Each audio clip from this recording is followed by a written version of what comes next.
En rapport avec la plateforme donc des acteurs non étatiques. Donc au niveau du secteur de l'éducation, nous avons notre contribution dans la lutte que nous allons vous transmettre à travers le coordonnateur secrétaire général du CUSEMS Ndongo Sarr qui va décliner ce qui est prévu pour le secteur de l'éducation dans les jours à venir. Donc camarade Ndongo, vous pouvez prendre la parole. Maintenant ma wax ci wolof ni ñun ñi nga xam ni ñoo fi daje tey dañoo bari fu ñu jógee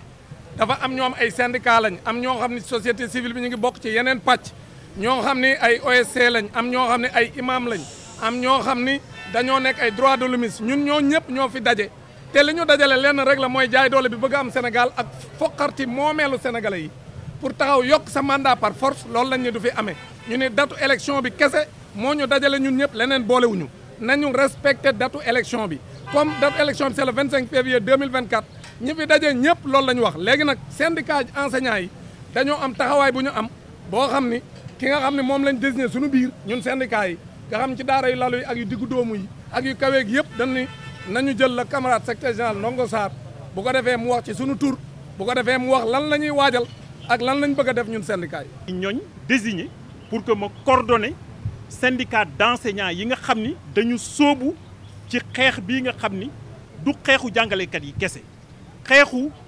ñëpp ñi nekk ci société bi la. ndax nag sànq professeur Babacar Gueye mi ngi ko doon wax ni pesum kanam borom moo koy fajal boppam li xew ci réew mi ñëpp ko ñaawul ndax nag président de la république boo xam ne Sénégal yi ñoom ñoo ko tànn fal ko jox ko 2 mandats mu dem ba nga xam ne dara desul lu dul moom mu jeexal ayam organiser ay élections yu transparente Sénégal yi tànn ki leen soob pour mu jiite réew mi mu jël décret boo xam ne bi dafa bëgg a dàq élections yi alors que loolu constitution mayewu ko loolu ñun syndicat jàngalekat dañ jàpp ni coup d'état institutionnel la et loolu kenn mënu ko nangu moo tax ñun ñoo ngi organiser wu suñu secteur mais ñoo ngi organiser wu également ak yeneen i acteurs donc dans d'autres secteurs de la société pour que ensemble eh bien ñu xeex loolu def de sorte que élection yi nga xam ne dañ ko waroon tenir le 25 février donc ñu tenir que Sénégal yi tànn ku leen soob eh bien mu jiite. yaa ngi doon xamle ci kàllaama nasaraan di ngeen def débrayage niki suba. waaw donc ñun si plan d'action bi nga xam ne moom la ñu bëgg a dérouler tey jii si ngoon dañu woote réunion syndicat jàngalekat yépp ñu tase si siège CUSEMS bu nekk ci cité Soprim à partir de 15 heures mais dès demain dañu jàpp ni ci Sénégal yépp ak bépp ordre d'enseignement bu mu mën a doon muy préscolaire ba supérieur dañu bëgg jàngalekat fu mu nekk su 10 heures jotee mu dakkal jàng bi mooy li tubaab di wax débrayage. maintenant dina am benn plan d'action boo xam ni c'est clair que dina génn ci waxtaan yi nga xam ne daañu ko am tey ci ngoon bu boobaa daañu leen ci informer ngeen xam semaine bi nga xam ni si la ñu jëm ana lan la ñuy dérouler comme action pour que xeex bi jël de l'ampleur parce que dañuy door rek mais en réalité fi mu nekk nii fi ñu jëm foofu su gaa yi delluwul ginnaaw foofu la mbir yi di gën a métti ñun nag bëgguñu ñu egg foofu su doon suñu sago ñoom ñu rëccamtiku tout de suite jàmm ni ñooy ci école bi jàmm ni ñooy ci société. Cet ensemble de syndicats d'enseignants qui entend dans ce combat pour la restauration de la légalité constitutionnelle mais jouer pleinement sa partition. Et sous ce rapport, nous avons décidé de nous retrouver, nous autres, les syndicats d'enseignants, ce soir à 15 heures à notre siège, au siège du CUSEMS, 6 à la cité Soprim, à 15 heures. Et c'est pour harmoniser le plan d'action que nous devrons dérouler la semaine prochaine. Mais en attendant, il faudrait que vous notiez dès à présent que dès demain, vendredi à 10 heures, nous demandons à l'ensemble de nos collègues, de nos camarades enseignants de tous les ordres, du préscolaire au supérieur, nous leur demandons d'observer demain un débrayage à partir de 10 heures.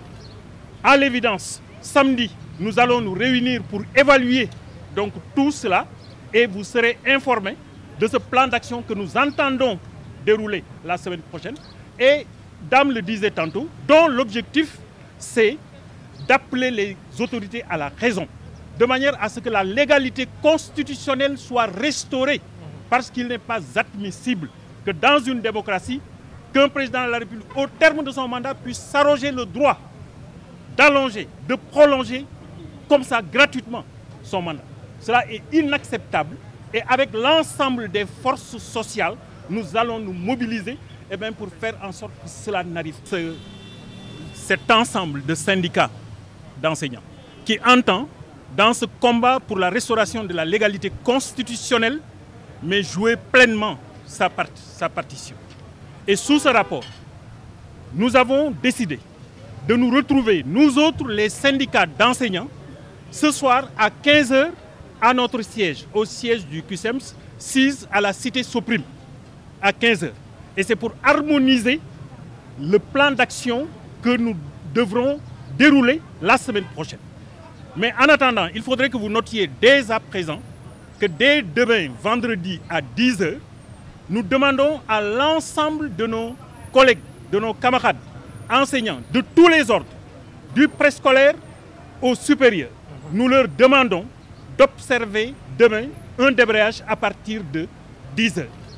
À l'évidence, samedi, nous allons nous réunir pour évaluer donc tout cela et vous serez informés de ce plan d'action que nous entendons dérouler la semaine prochaine et, Dame le disait tantôt, dont l'objectif c'est d'appeler les autorités à la raison, de manière à ce que la légalité constitutionnelle soit restaurée, parce qu'il n'est pas admissible que dans une démocratie, qu'un président de la République, au terme de son mandat, puisse s'arroger le droit d'allonger, de prolonger comme ça gratuitement son mandat. Cela est inacceptable et avec l'ensemble des forces sociales, nous allons nous mobiliser pour faire en sorte